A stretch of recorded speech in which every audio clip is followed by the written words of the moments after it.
Good evening. Good evening, Tawanda. How are you?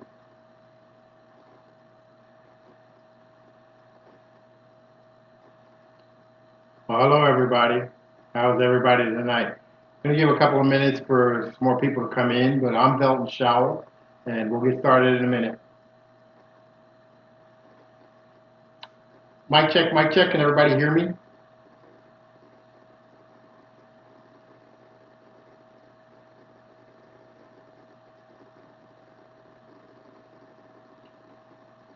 Tawanda, let me know if you can hear me. Lorna, if you can hear me, let me know.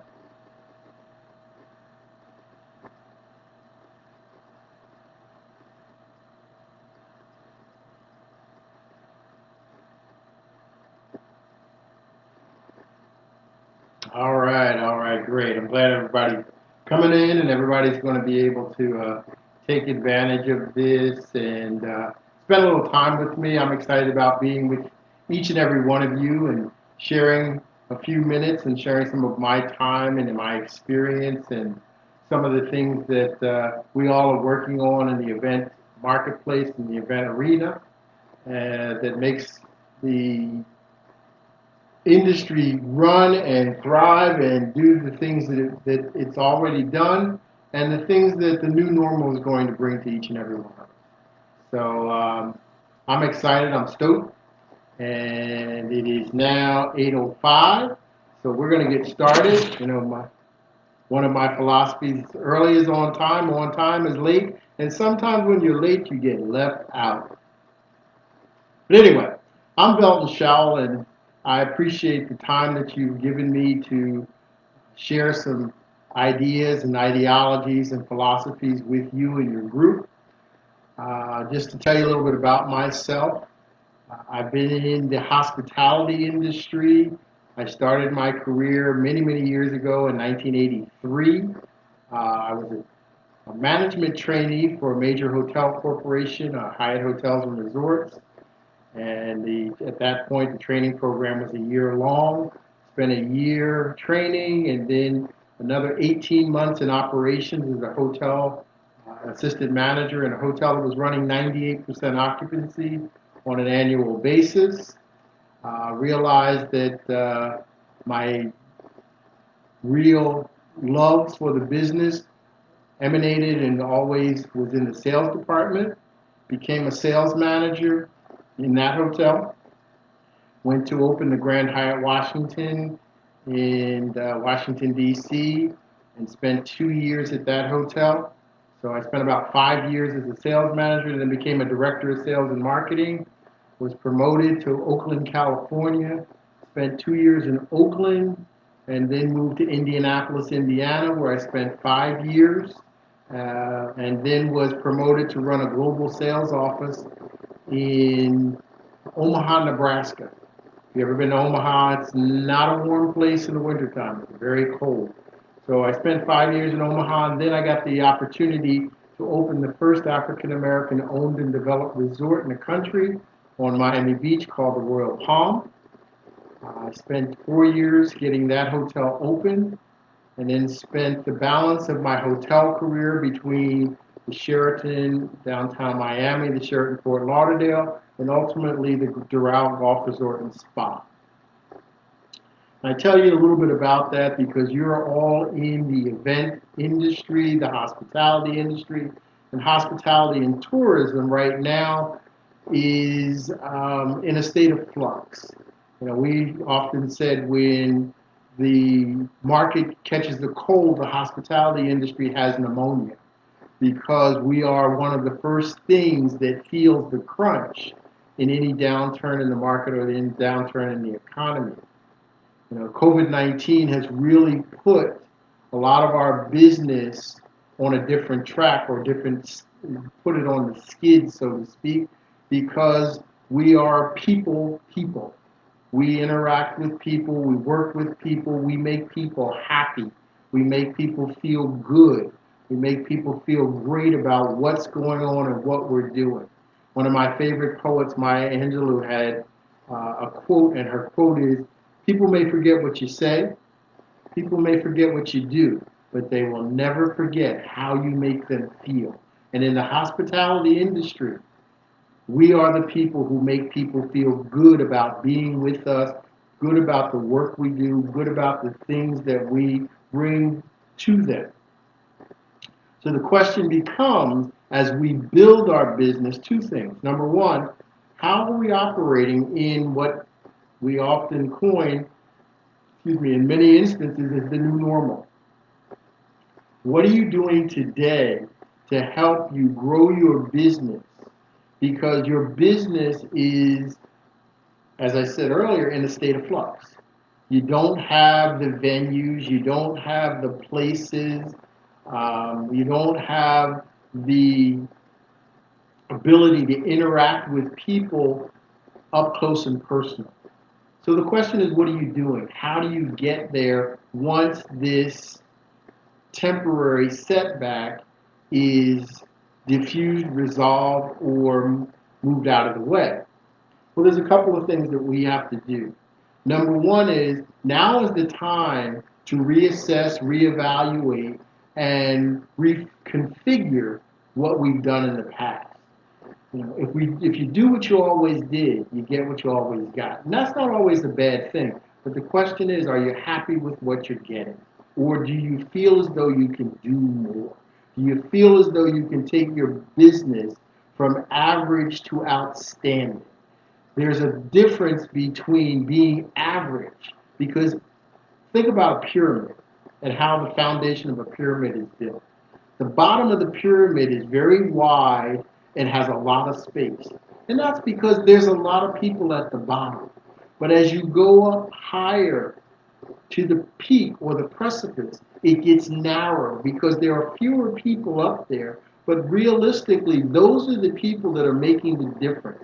Those are the people who can see things coming. Those are the people who can identify and be a part of what changes, what's new, what's innovative, what is going to take the industry above and beyond where it is. So the question that you have to ask yourself is, how do I become a part of that elite group? The first step is being a part of this group. Why? Because here's the thing about an entrepreneur. I think a lot of you are entrepreneurs. A lot of you have small businesses. A lot of you are trying to get to the next level. There's an old African proverb that says, if you want to go fast, go by yourself. If you want to go far, build a team. Why do I want to build a team, Velton?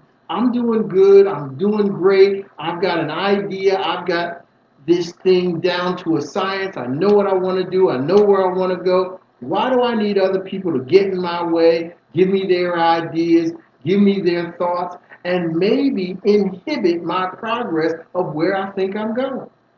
Well, here's the thing. If we go by ourselves, we can only go so far because we're operating at a disadvantage. If you can only see what you can see, sometimes you don't see what there really is to see. What does that mean? If you can only see out of two eyes, you can only see so far. But if you bring in 4 eyes or 6 eyes or 8 eyes or 10 eyes, they can see things differently. They're built differently. They're constructed differently. They got a different idea. They may open your eyes to something that you have been closed to. So what we want to do is make sure that we give ourselves the resources and the opportunity to share with people things that we may not see. One of my mentors, and some of you may know him, is Les Brown. And Les Brown said to me one day, he said, it's great for you to want to be a motivational speaker, and it's great for you to want to really take the world by storm. But here's the thing. You need people around you that are qualified, that are seasoned professionals in things that you may not be as strong in. Because even if you're strong, even if you're good, even if you're on the precipice of being great, you can't see the picture if you're in the front. Ooh. If you understand what I mean by that, put something in the feed and say, You can't see the picture if you're in the frame. What does that mean? That means there are certain things that you're very good at. But because of the way you've been taught, the way you've been trained, the way you've been coached, or what you are have been exposed to, there's certain ambiance or that you haven't seen. There's certain nuances that you haven't been exposed to that you don't even understand. The most dangerous thing for an entrepreneur, the most dangerous thing for an individual is sometimes we don't know what we really don't know. And if we don't know, how do we get that information? We can spend the time to read, and I'm not talking that reading is a negative thing or not a positive thing, but reading takes time. If we bring someone on our team who already has that understanding, who already has that experience, who's walked a mile in those shoes, their input into what we're doing can change just a little thing enough for us to go to the next level faster, more expedient, getting things done in a greater way in a shorter scope or span of time. So today what we're going to talk about is creating a high performance culture. What do we need to do to create a high performance culture? Now, what I would like for you guys to do as we go through this process, I'd like to see some of your questions. I'd like to see some of your input. I'd like to understand some of your issues. And you'll never hear me use the word weakness. Now, Tawanda knows me. The word weakness, I've kind of tried to eliminate from my vocabulary because I look at a weakness as an area of opportunity. Because if you're building a team of like-minded, achievement-driven professionals, those weaknesses are shored up by them and they become areas of opportunity for you to expand your business. So, how many of you have built a team, and if you've built a team and you've got a team that you're comfortable with, let me see that in the feed. Say, I've got a team. Just put in the feed, I have a team. If you don't have a team, we're going to talk about building a team and how you go about building a team as we go through this process. Anybody who's got a team? Okay. Here's the thing. One of the books that I read, and I recommend if you haven't read it yet, you read it. It's by Jim Collins. And the name of the book is called Good to Great. And in his book, Jim Collins says,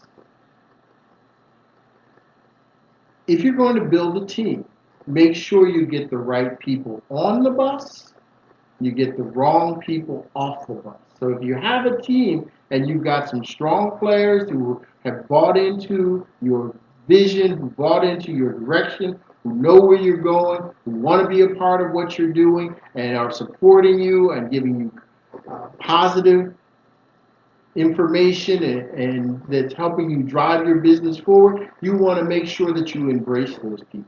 Now, I'm not a person who won't tell you that sometimes you've got individuals on the team who don't see the vision, aren't interested in the vision, have their own agenda, and really don't care.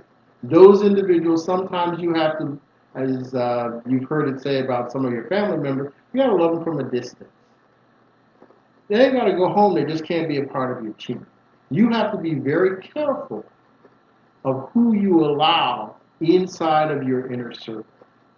To give you an analogy, life is like a theater. You ever been to the movies or to a play? There are different people that are on stage, and there are different people in the audience. Those individuals who are committed because they enjoy the theater, they enjoy being a part of the atmosphere, they enjoy the nuances that are there. Those are the people who normally buy the higher priced tickets, and they sit in the front row. Those people on your team who bought into your vision, those people on your team who have accepted what it is you want to do and want to support you, help you, and reinforce you in getting there, those are the people that you should allow to sit in the front row of your circle.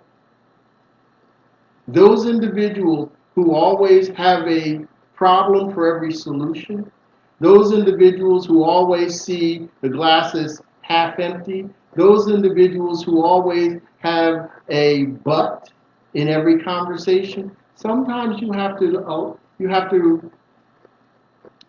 invite them to sit in the back row, in the balcony, or sometimes you have to invite them to leave the theater altogether because you are building a team of like-minded, achievement-driven professionals who have one goal in mind: excellence, a passion for excellence. They want to be the best at everything that they do and everything that they are a part of. So you have to make sure that you get those types of people on your team so that you can take your team to the next level. So number one, get the right people on the bus. Get the wrong people off the bus. Once you get the right people on the bus, as the leader, it is your responsibility to create the vision. Now, I just wrote a book. The book that I wrote is called The Principles. It's called Leadership Dynamics, The Principles of Leadership. And it's devoted to helping entrepreneurs and leaders understand the principles of leadership. Now, we all understand how to drive revenue. We all understand how to manage expenses. We all understand how to think strategically within certain parameters. The issue is, do we understand the dynamics of the most important resource and asset to any business? The members of your team. How do you motivate, coordinate, and help matriculate the people on your team? They all have goals, they all have aspirations, they all have visions, not only of your business, but what they want to do with themselves moving forward. How do you keep those people motivated? How do you keep those people engaged and entrenched in the strategies, tactics, and objectives that you've set for your business to be successful? So that's what we're going to talk a little bit about today. And those are the things that I really want to focus on today. Okay? So we want to create a high performance culture in our business, in our organizations, amongst our team. The first thing, and I want you to write this down, and somebody can put it in the feed if you can, so that everybody gets it. Listen like your life depended on it, because ultimately it does. I'm going to repeat that. Listen like your life depended on it, because it ultimately does. Well, what do you mean my life depends on it, Velton? The life of your business depends on your ability to listen to those people that you have brought into your inner circle and your front row. My great-grandfather used to sit me down on his knee, and he used to say to me, he said, "Let me tell you something, Sonny." He said, "God gave you 2 ears and 1 mouth to listen twice as much as you speak. You like to talk. Yeah, you brought me on this platform to talk to you tonight, and obviously you know I love to talk. I am a talker. But God gave me 2 ears and 1 mouth to listen twice as much as I speak." And as a leader, as a CEO of any organization, if you don't listen to the people around you, sooner or later you'll have people around you who have nothing to say. And that's dangerous. What you want to do is you want to listen to them. It doesn't mean you have to do everything that they say, but you at least have to allow them to advise you or give you information that can help your business go to the next level, that can help your business move forward, upward, and retain more revenue or gain more revenue. So the first thing you need to do is listen like your life depended on it. Well, how do you do that? Here's a for instance. When I got to one of my locations as a director of sales and marketing in a major hotel, we had a competitor that was built across the street from us. The competitor had more sleeping rooms than us. They had a larger ballroom than us. They had a larger junior ballroom than us. And they were closer to the convention center than we were. What does that mean for you as an event professional? Number one, a larger ballroom means that when you've got a bride, or you've got someone who wants to do a gala, or someone wants to do an event, you know, that bigger ballroom is that big shining star out there that they see, and they're like, wow, this is a better place for me. I like to be here versus there, because this has it's a newer toy, it's a shinier toy, and it's a bigger toy than the toy that they're offering me across the street. In some of those instances, you can't always win if you go up against them the same way. The issue is when you sit down with your team and you brainstorm and say, okay, here are the things that we can't change. Here are the things that are constant. Here are the things that we just physically can't overcome. But what can we do that puts us in a better situation? How can we offer our services, our company, the aspects that we have that make us competitive or even stronger to them than they are? Now, some of you don't do conventions, but some of you do. So I'm going to talk a little bit about the convention side of it first. Excuse me. Because they were 600 rooms and we were 500, they had 100 more rooms. Because they had a 16,000 square foot ballroom, we had a 10,000 square foot ballroom. They had the larger ballroom. They had a 10,000 square foot junior ballroom. We had a 2,500 square foot ballroom. We were both attached to the convention center, but they had a direct connection. My connection went through the parking garage. So when we talked to the conventions that were coming to town that used multiple hotels, a lot of times they were looking at them as the primary hotel in the mix, and we were the secondary or overflow hotel. Here's what we found out when we sat down as a team. We started to analyze our position versus their position. What we found is that although they had 100 more rooms, when they dedicated their rooms to convention, they only dedicated 50 more rooms than we did. We had dedicated 400, they dedicated 450. When it came to having their hotel full, they had one restaurant. We had 4 restaurants and an atrium that had 2 more restaurants. So in our building, we had 6 restaurants. Additionally, they had a presidential suite and some very small suites that complemented that. We had 22 suites in our hotel. We had what we call the governor's suite.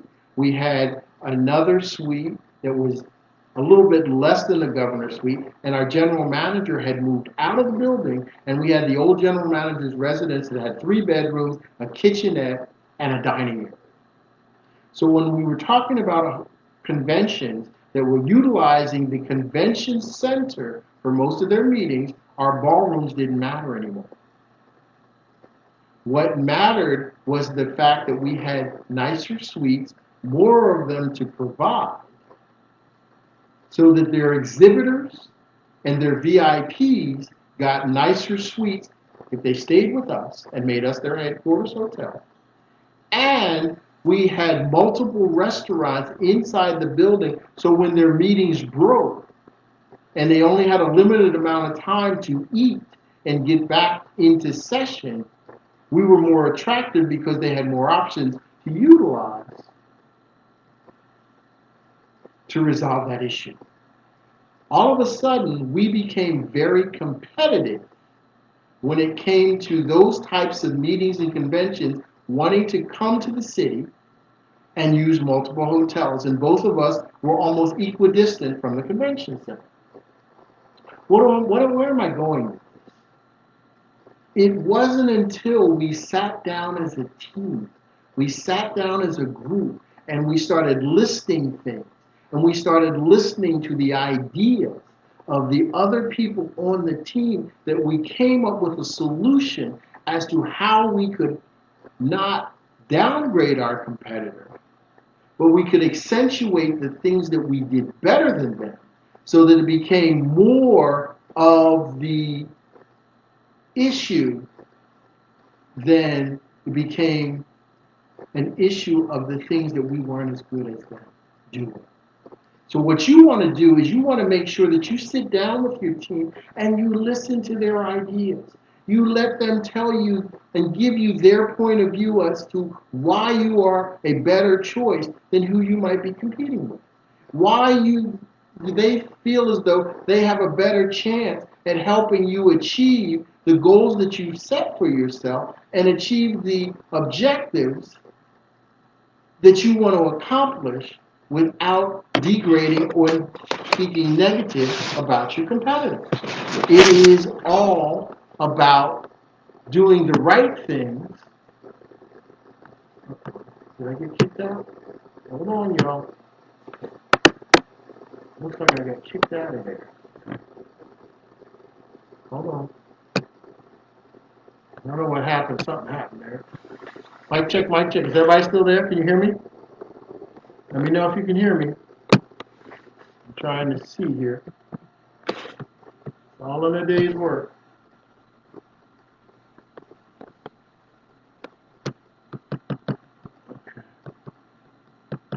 Okay, I'm scrolling down here. Excuse the interruption. I just want to make sure that you guys are in tune with what I'm saying here. Okay, there we go. Okay, all right, hold on. I'm back. All right. So again, it's all about listening to what the other people on your team have and the input, and then making sure that you utilize that to capitalize on your strengths. And one of the things I will tell you, as a sales professional first and foremost, but as a leader, never talk negative about your competitors, because that becomes their advantage over you. You always want to talk about what you do better than them. Know what they don't do as well as you do. Know what you don't do as well as them. But talk about in your sales pitch, talk about in your meetings, talk about in your evaluation process what you do better than your competition, not what they don't do well as the foundation of the conversation. That's number one. Okay. Number two, we talked about listen. Number one is listening like your life depended on it, because it does. And I want you to listen to the people on your team. Number two, in the new normal, you may not have the opportunity to do this as much as you will after things kind of settle and go back. One of my favorite books was written back in the 90s by a gentleman named Tom Peters. He wrote two books. The first book was called In Search of Excellence, and the sequel was called A Passion for Excellence. And in his book, A Passion for Excellence, Tom Peters had coined a concept called management by walking around. Management by walking around. Now think about this. Most of us came up in an environment where when the manager came around, everybody kind of shuddered, everybody kind of hid, everybody kind of looked like they were busy because the manager was really there to find or catch somebody not adhering to the policies and procedures or doing the things that they felt as though were necessary or doing something wrong. Let's flip the script on that. Management by walking around, when you're creating an environment of excellence, means that you walk around, but you walk around and you're looking for somebody doing exemplary work. You're looking for somebody doing something fantastic. You're looking for somebody who's doing something over the top, and you make a big issue of it. You make sure everybody in the room, everybody in the area, everybody in a 5-mile radius knows that you see that Tawanda or Lorna or John or Mark or whoever, Khalid, is doing something spectacular, and you make a big issue of it. Now think about it. If you do that on a frequent basis, the one first thing I'll tell you is nobody wakes up in the morning wanting to be talked about or wanting to be accosted by anybody for doing something bad. Everybody wants to have a good day, a great day, or a fantastic day. And everybody wants you to find out something that's going to allow you to put them on a pedestal and make them feel great. If you start to create an environment in your organization that when you show up, everybody knows that you're going to basically tell somebody that they're doing a fantastic job. You're going to tell everybody else that you recognize that they're doing a fantastic job. People start doing incredible stuff because they want to be recognized. They want to be given the type of accolades that come with you recognizing somebody doing something spectacular. So they start working harder. When you're around, they're putting their nose to the grindstone, not in fear, but because they want the recognition that they know that you're going to offer. And I'm not here to tell you for 1 minute that there aren't going to be those that don't adhere to that kind of a situation. There are going to be those who don't do the right thing. There are going to be those who don't go above and beyond. There are going to be those who show up and they work just hard enough so that you don't get rid of them and you're paying them just enough that they don't quit. Those individuals, sometimes you're going to have to counsel. Sometimes you're going to have to reprimand those people, but you do it in private. You never do it in public. You only talk about positive things in group environments. You keep everything on an up in a social atmosphere. When you get into a private one-on-one situation, you're going to have to sometimes read people the riot act. Sometimes you're going to have to invite people to find somewhere else to be. Because everybody's not going to be able to understand where you're going and what you're trying to create. And that's okay. But you never give them a stage for them to bring that type of motivation or anti-motivation or attitude towards other people. So when you manage by walking around, you walk around and you try to find people doing great things. And you reward them for them. You create little things. One of the things that was created that I always loved is an organization. It was a sales organization. So all of the salespeople were getting bonuses based on their production. But what the manager in that sales organization did, they created something that was not a monetary reward, but it was something that was a reward of recognition. They created something called the Eagles Club. And the Eagles Club were those people who were doing things that were exemplary. Yes, they were making their numbers, but they were doing things over and above achieving what everybody else was achieving. These were the people that were soaring above the norm. And what they did is they created the Eagles Club, and here's what they gave them. Every year, if the organization made its numbers, they had a banquet. And everybody got their bonus checks. But at the banquet, those members of the Eagles Club were recognized. They got a little porcelain bust about this big. It was a figurine, the head of an eagle, with their name on the bottom of it, and it said Eagles Club and the year.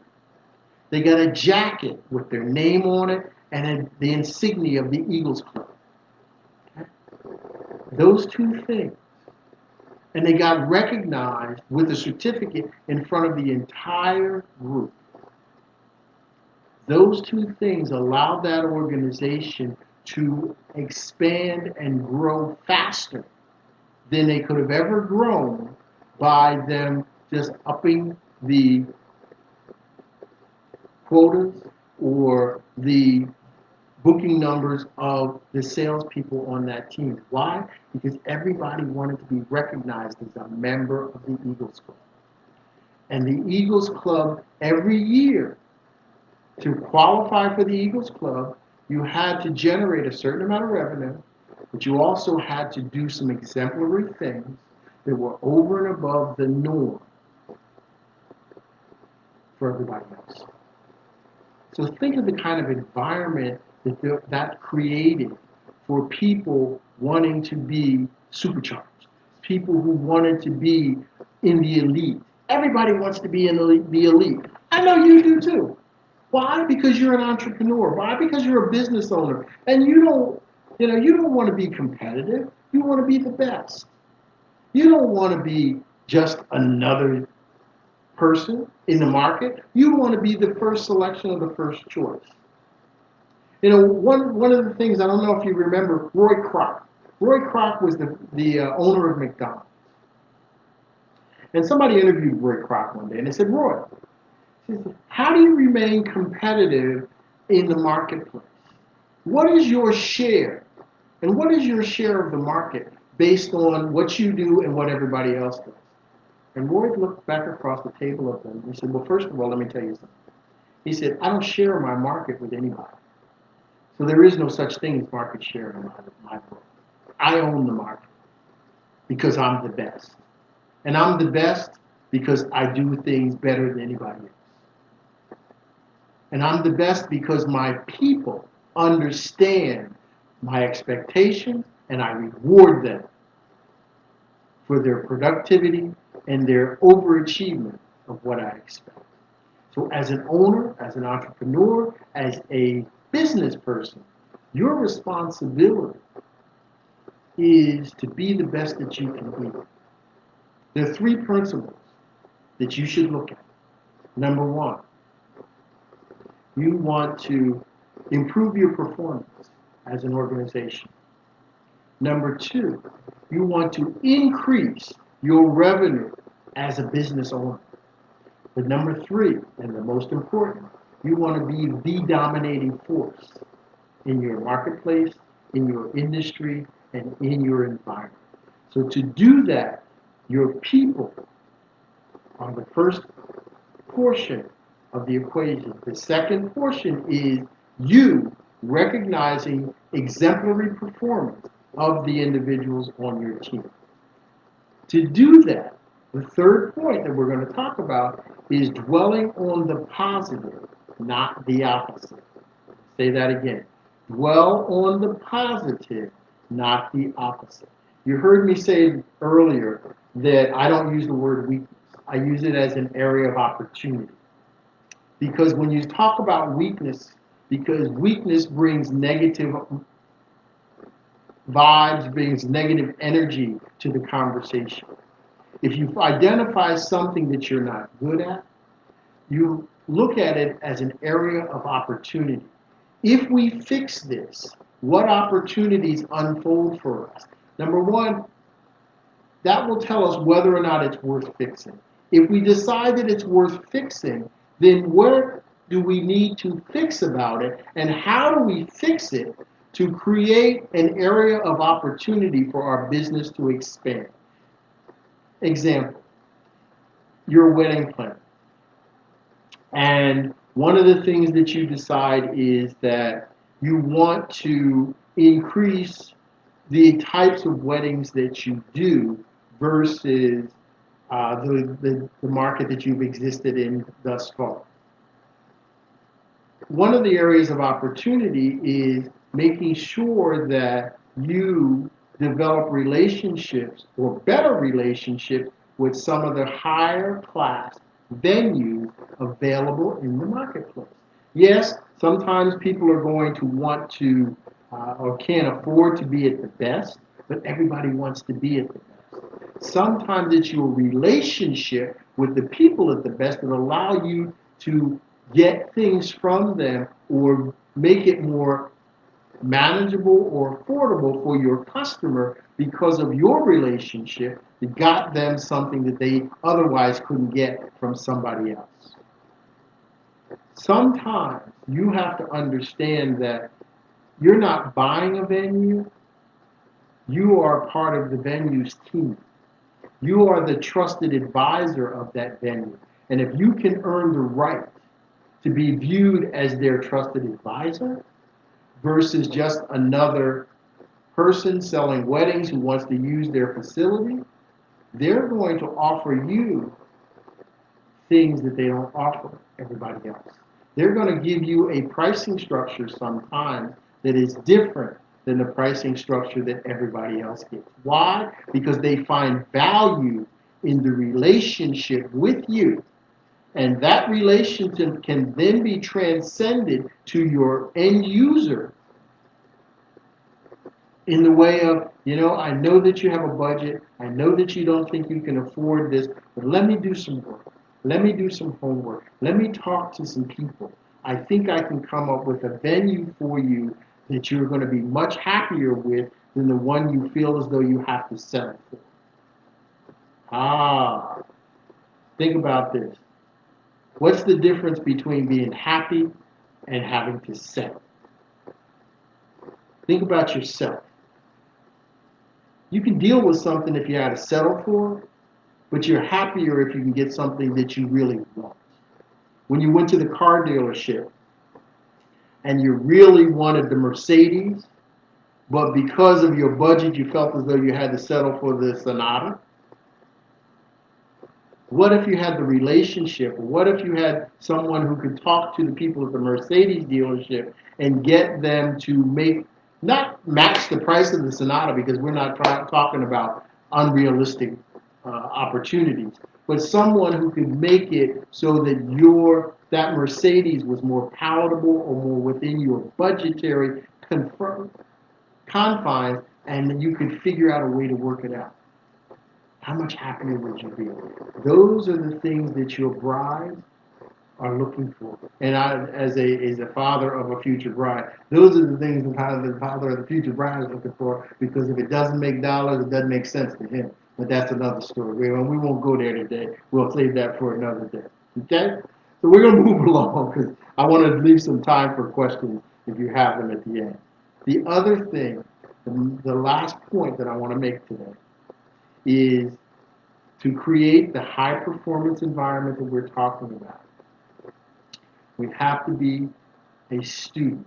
I don't know how many of you, I'm going to date myself here in a minute. Remember, there was a TV show on many, many years ago. If you remember it, I'm going to try to go down the feed here and see how many of y'all will remember this. There was a TV show on called Columbo. And Columbo was a detective.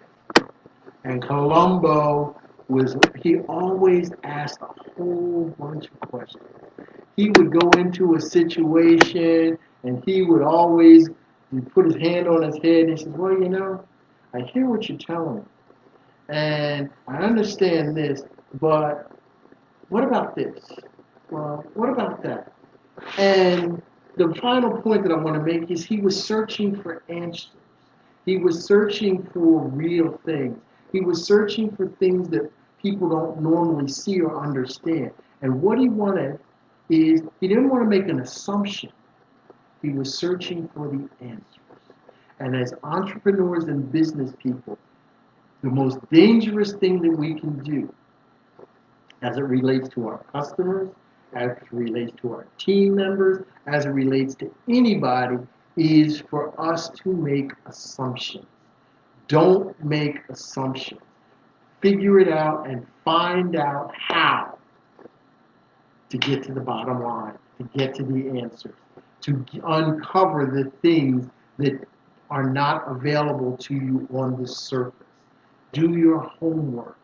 Do your investigation. Ask the questions. There's no such thing as a stupid question. There are only stupid people who don't ask questions.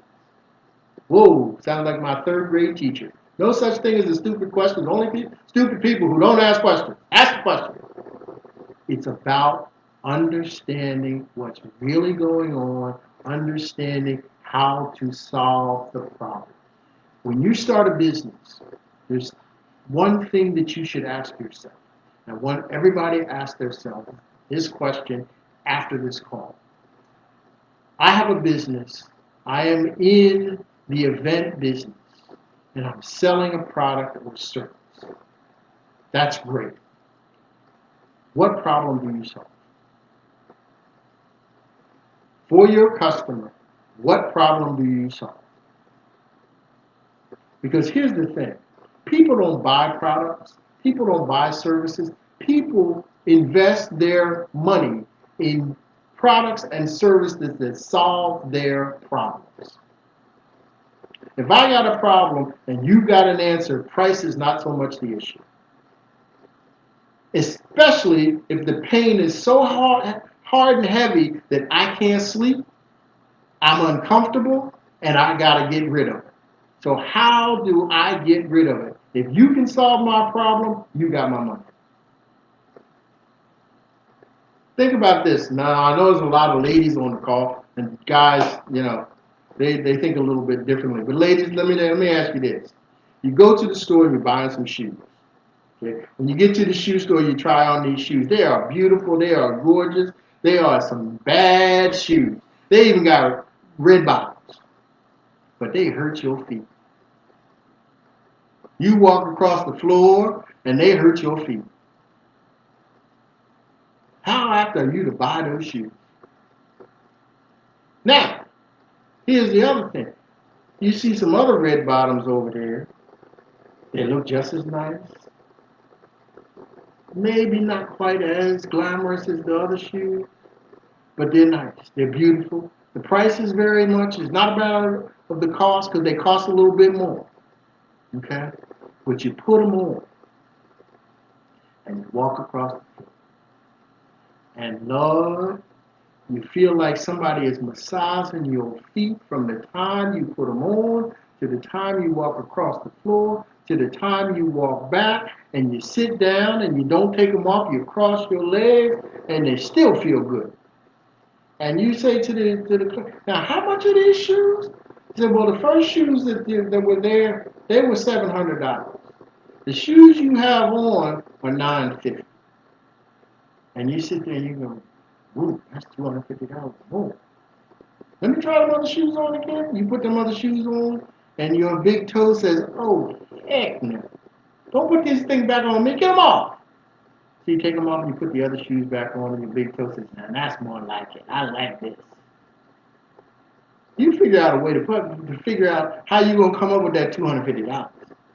You might have to go home if you're married and tell your husband, well, you see what happened was, or you may have to work a little harder next week, or you may have to figure out how you're going to take money out of this budget to that budget, but you're going to get them now, them better feeling shoes, even though they cost you $50.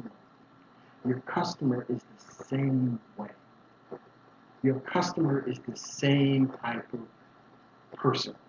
They want to release or get rid of the pain that it took for the shoes that they wore into the store, the shoes that they wore that they thought that they really wanted, versus the shoes that actually made them feel like no other shoes that they had encountered that day, that week, or that month.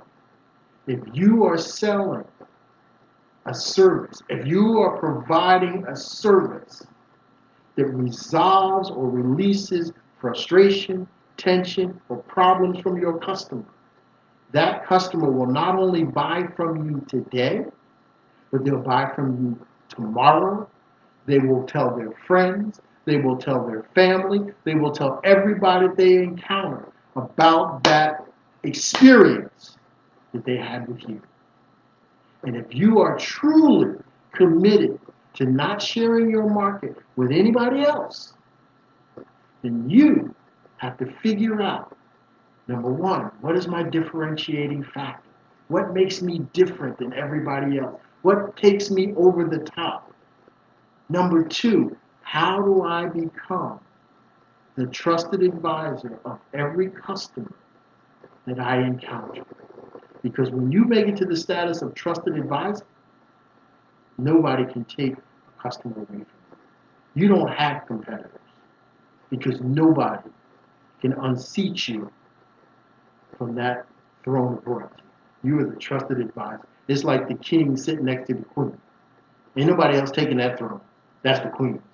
She can get up and go to the bathroom, but you better not sit your behind in that chair. That's how the relationship is with a customer. You got to be able to be recognized as that ride or die trusted advisor. All right. So I'm going to this. We got about 10 minutes. So I've got 10 minutes to answer any questions that anybody has. I hope that was beneficial. I hope that you got something out of what I talked about. So I want to stop talking and start answering some of your questions. So if you got a question, put it in the feed, and at the end, I'm going to give you guys an opportunity to get it to get a gift from me. So if you got a question, go ahead and put it in the feed. I'd love to see it. So I'm open to questions.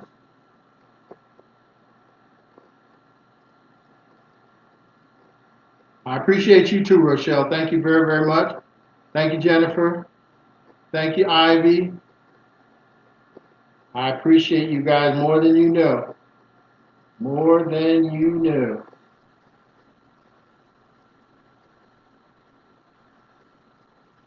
All right. Okay. Well, I don't see a lot of questions, and I see a lot of accolades for the information that I shared about being that trusted advisor because, everybody can't be the trusted advisor. It only takes one. What are some of the key characteristics you should look for in a potential team member? Great question, Lorna. Very good question. But here's the thing. Hire for attitude, you can teach skills. Hire for attitude, you can teach skills. If you've got the right people on your team with the right attitude, then they will take you to wherever you need to go, and you can teach them the skills that are necessary for them to function on your team. Have you ever worked for Hilton Hotels? No, Rochelle, I'll tell you what. It's funny you ask because I jumped all around Hilton. I worked for Hyatt, I worked for Starwood, I worked for Intercontinental, and I worked for Marriott. Never had the opportunity to work for Hilton. Got some of the people who used to work for me who do work for Hilton. Can you please expound upon the trusted advisor? The trusted advisor is that person that I don't make a move without asking their opinion. I don't buy anything without consulting them first. Give you an example. Most of us have bought homes. Okay, if you find a good realtor that helped you secure a home the home of your dreams, and you live in that house for many, many years, and your kids grow up and go away to school, or your kids grow up and get married, and you and your significant other want to now downsize, and you really have a relationship with that realtor. When you get ready to buy your next house, if that person is still in the marketplace, you look for that person. If your children are ready to buy a house, you refer them to that realtor. Why? Because they have established and they have gotten to the position of your trusted advisor in the real estate market. If you are looking to buy real estate as an investment, you will consult them and ask them, what do you think? How do you feel about this? Can you do some homework or investigation on this property for me before I sink my money into it? That's what we want. That's a trusted advisor. That's what you want to get to. Your customer doesn't make a decision, even if it's not a product that you supply, but they want that product. They will ask you, do you know somebody? Can you recommend somebody? Who should I look at? Where should I go? How should I go about this process? That's a trusted advisor. Hello, can you share the name of the book you mentioned earlier? My book that's actually about to hit the market is called Leadership Dynamics, The Principles of Leadership. Leadership Dynamics, The Principles of Leadership. Now, I'm going to give you two things. Number one, if you're in Facebook, we're on Facebook Live, go to the Leadership Dynamics Academy. And Lorna or Tawana, if you type that in the feed, the Leadership Dynamics Academy. That is the Facebook page that houses all of the information on the Leadership Dynamics Academy. There you'll be able to stay up to date, and when the book is ready and available, it is already on the site, but you'll be able to purchase the book.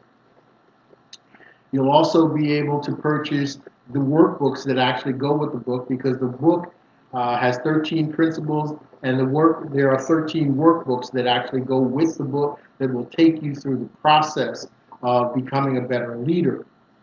So the Leadership Dynamics Academy is on Facebook, and you can access it there. Okay. What makes you a trusted advisor? Just that one word. They have to trust you. They have to believe in you. You have got to earn the right to be that trusted advisor. You have to be their go-to person. You know, I'm from the hood. We got certain friends, we call them ride or die. That's your trusted advisor. That's my ride or die. I got some friends I know no matter where I am and what I'm in. If I call one of them up in the middle of the night and I'm standing on the street corner in the middle of nowhere and I tell them my cell phone says this and I need you to come get me, they're gonna come get me because they're my ride or die. They're my trusted advisor. I can call them up and bounce anything off them, and they'll get, whether I like their answer or not, they're going to give me the answer that I should get, the truth. What advice do you give to a kid's event planner? oh. Um, I guess it's the first thing that I talk about. Listen like your life depended on it because it does. One of the things that we have to understand as the elder of the village or the elders of the community, these young people are smart. They are brilliant. Understand this. Most people are operating at the genius level till age of 4. At the age of 4, us elders and our senior people destroy the genius in them. Don't color outside the lines.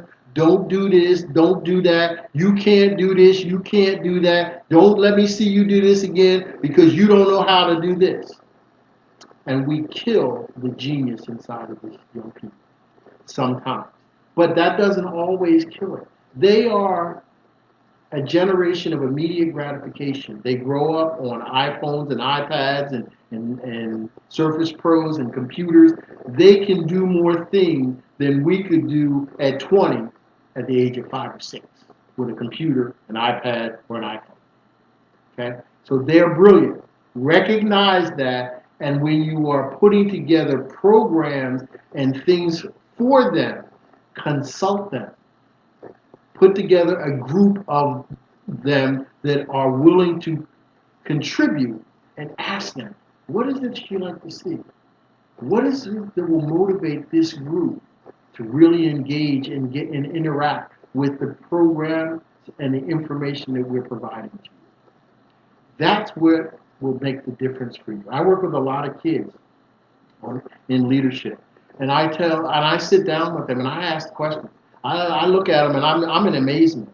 My mentor is a college professor, Dr. Dennis Kimball, and he tells me stuff about some of these kids that are at Clark Atlanta University in his business program that are absolutely going to take the world by storm. We got to stop inhibiting their progress by telling them what they can't do and they got to do it this way or they got to do it that way and they better do this or they better not do that. Okay? So that's my advice to an event planner with children. Okay. I look familiar. Okay. Well, I'm just an average guy. Okay. Let me see if there are any more questions.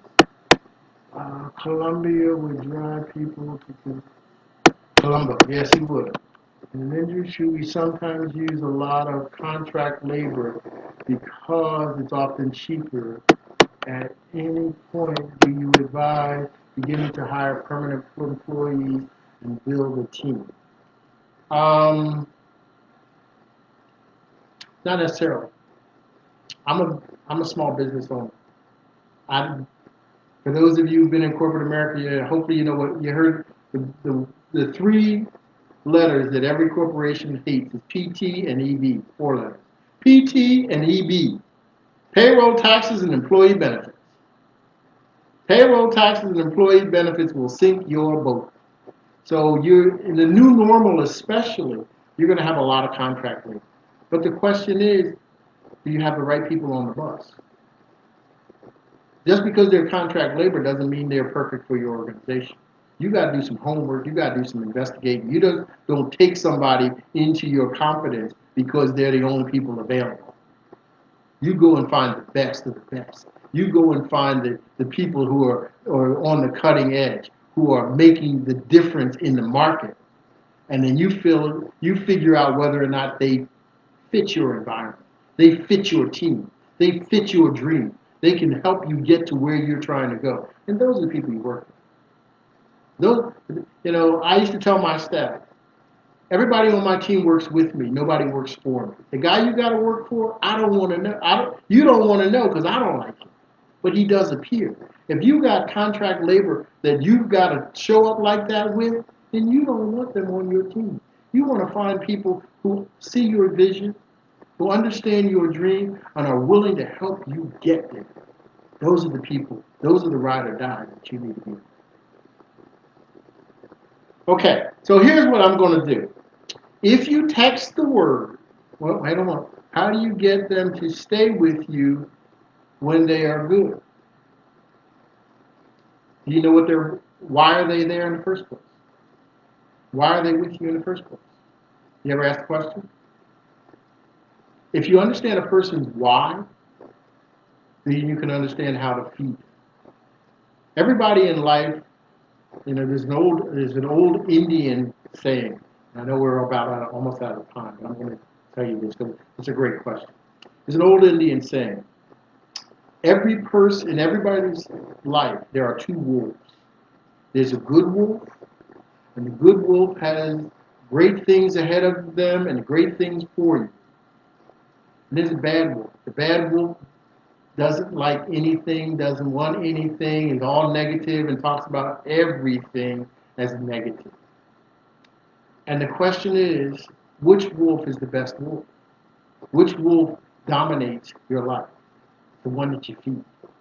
You feed the good wolf, and you feed the good person, and you understand why that person is doing what they're doing and why they're there, then they'll grow, and they'll always take care of it. If you feed the bad wolf, and you condone the negativity, and you play to the negativity, and you give them a platform, then they'll dominate your company, they'll dominate your life, and they'll dominate your business and the culture of your business, yes. So feed the good wolf. Okay? So here you go. Leadership is a study, just like biology is the study of human body, psychology is the study of the mind, criminology is the study of criminals and why they do what they do. Leadership, I've coined the word leadershipology. Yep, that's it. Leadershipology. It's the study of leadership. It's the study of leaders and why they do, and why they're successful and why they're not. If you text the word leadershipology to 954-329-0281, that's leadershipology to 954-329-0281, I'll send you a free gift. And it's all about leadership. It's all about my life work, which is all about taking leaders from average to outstanding, no longer settling for good, going for great. I thank you for your time. I thank you for all of the questions and your devotion. And I look forward to meeting each of you personally and seeing you develop. Also, if you want to get in touch with me, if you want to talk to me privately, I do some coaching.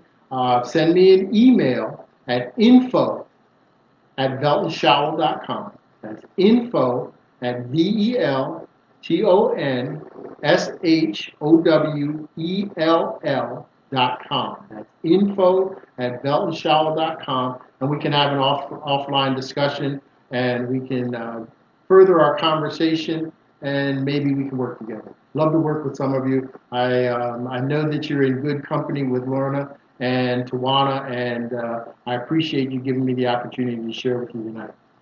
All right? Very good.